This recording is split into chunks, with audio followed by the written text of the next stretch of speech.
500 участников, 18 регионов, 8 дискуссионных площадок. Таковы итоги работы культурного форума регионов России, который прошел в Якутске. В течение дня участники форума обсуждали актуальные для сферы культуры вопросы. По окончании работы эстафета форума была передана в Москву. Форум завершен успешно. Это был первый блин, и, как мне кажется, он не получился комом.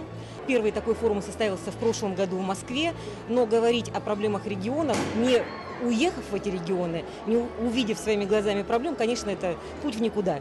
Поэтому вот было принято решение, и Якутия была избрана первым пилотным регионом, и для нас это очень почетно, куда съехались представители субъектов Российской Федерации. На нашей якутской площадке работали представители 18 регионов России.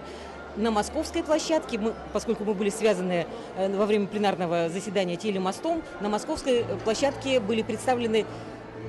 работали представители 50 регионов России. То есть форум получился такой полноценный, очень так плодотворно мы поработали.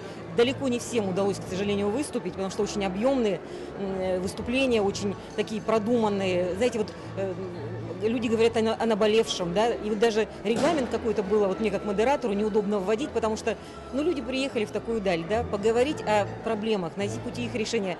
Как их прерывать? То, что мы не успели послушать, мы увидим в записи, в любом случае мы постараемся все выступления, все предложения сохранить.